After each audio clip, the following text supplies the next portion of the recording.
ಒಂದು ಕಾಲದಲ್ಲಿ ಉತ್ತಮ ಸಂಬಂಧವನ್ನು ಹೊಂದಿದ್ದ ದರ್ಶನ್ ಮತ್ತು ರವಿವರ್ಮ ಮಧ್ಯೆ ಇದೀಗ ಸಣ್ಣ ಮನಸ್ತಾಪ ಏರ್ಪಟ್ಟಿದೆ. ಐರಾವತ ಚಿತ್ರದ ಬಳಿಕ ಡಿ ಬಾಸ್ನ ಯಾವ ಚಿತ್ರದಲ್ಲೂ ರವಿವರ್ಮ ಅವರ ಸ್ಟಂಟ್ ಇಲ್ಲ. ಪ್ರಸ್ತುತ ರವಿವರ್ಮ ಸ್ಯಾಂಡಲ್ವುಡ್ ಮಾತ್ರವಲ್ಲ, ಟಾಲಿವುಡ್, ಕಾಲಿವುಡ್ ಅಷ್ಟೇ ಯಾಕೆ ಬಾಲಿವುಡ್ನಲ್ಲೂ ಭಾರಿ ಬೇಡಿಕೆಯ ಸ್ಟಂಟ್ ಮಾಸ್ಟರ್. ಇಷ್ಟೆಲ್ಲ ಸ್ಟಾರ್ಡಮ್ ಇದ್ರೂ ಹತ್ತಿರುವ ಏಣಿಯನ್ನು ರವಿವರ್ಮ ಮರೆತಿಲ್ಲ. ಮನಸ್ತಾಪ ಇದ್ರೂ ತನ್ನನ್ನು ಗುರುತಿಸಿ ತನ್ನನ್ನು ಮಾಸ್ಟರ್ ಮಾಡಿದ ಡಿ ಬಾಸ್ ಅನ್ನು ಈಗಲೂ ನೆನೆಸಿಕೊಳ್ತಾರೆ ರವಿವರ್ಮ.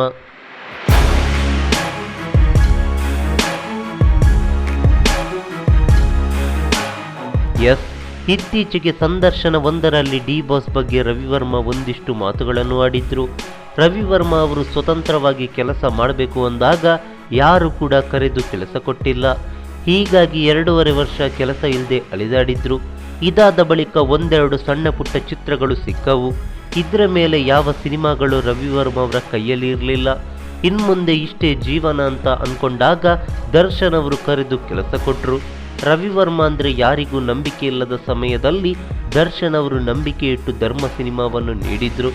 ಇದಕ್ಕೆ ಇನ್ನೊಂದು ಕಾರಣ ಅಂದರೆ ದರ್ಶನ್ ಅವರು ಆರಂಭದಲ್ಲಿ ಲೈಟ್ ಮ್ಯಾನ್ ಆಗಿ ಕೆಲಸ ಮಾಡ್ತಿರುವಾಗ ನಾನು ಫೈಟರ್ ಆಗಿ ಸೇರ್ಕೊಂಡಿದ್ದೆ. ಆ ಸಮಯದಲ್ಲಿ ಅದು ಇದು ಅಂತ ಮಾತಾಡ್ತಾ ಗೆಳೆತನ ಬೆಳೆದಿತ್ತು. ಹೀಗಾಗಿ ದರ್ಶನ್ ಅವರೇ ಕರೆದು ಕೆಲಸ ಕೊಟ್ಟರು. ಆ ಫ್ರೆಂಡ್ಶಿಪ್ಪೇ ಈ ದಿನ ನನ್ನ ಕೈ ಹಿಡಿತೋ ಗೊತ್ತಿಲ್ಲ. ಅವತ್ತು ದರ್ಶನ್ ಅವರು ಕೊಟ್ಟ ಅವಕಾಶದಿಂದ ಇದುವರೆಗೂ ನಾನು ತಿರುಗಿ ನೋಡಿಲ್ಲ ಎಂದು ಡಿ ಬಾಸ್ ಮಾಡಿದ ಸಹಾಯದ ಬಗ್ಗೆ ರವಿವರ್ಮ ವಿವರಿಸಿದ್ರು.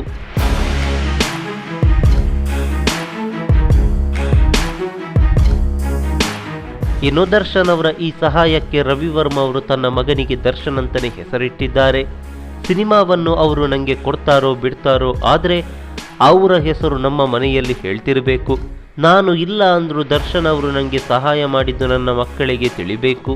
ಇನ್ನೊಂದು ವಿಚಾರ ಅಂದರೆ ಆ ಅಕ್ಷರದಿಂದ ಮಗನಿಗೆ ಹೆಸರನ್ನು ಸೂಚಿಸಲಾಗಿತ್ತು. ಆದರೆ ಮನೆಯವರು ಏನೇ ಅಂದರೂ ಆತನಿಗೆ ದರ್ಶನ್ ಎಂದು ಹೆಸರಿಡಿ ಅಂತ ಹೇಳಿದರು ರವಿವರ್ಮ. ಪ್ರಸ್ತುತ ದರ್ಶನ್ ಮತ್ತು ರವಿವರ್ಮ ಅವರಿಗೆ ಮನಸ್ತಾಪ ಇರ್ಬೋದು. ಕರಿಮೋಡ ಕವಿದು ಬೆಳಕು ಹರಿದಂತೆ ಮುಂದೊಂದು ದಿನ ಎಲ್ಲ ಸರಿ ಹೋಗಲಿ. ದರ್ಶನ್ ರವಿವರ್ಮ ಮತ್ತೆ ಒಂದಾಗಲಿ ಎನ್ನುವುದೇ ನಮ್ಮ ಆಶಯ. ನಮಸ್ಕಾರ.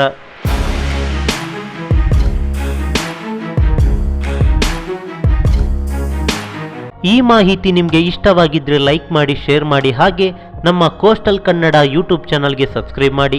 ನಮ್ಮ ಹೆಚ್ಚಿನ ಅಪ್ಡೇಟ್ಸ್ಗಳಿಗಾಗಿ ಕೋಸ್ಟಲ್ ನೆಟ್ವರ್ಕ್ ಇನ್ಸ್ಟಾಗ್ರಾಮ್ ಪೇಜ್ ಹಾಗೆ ಫೇಸ್ಬುಕ್ ಪೇಜ್ಗೆ ವಿಸಿಟ್ ಮಾಡಿ. ಧನ್ಯವಾದಗಳು.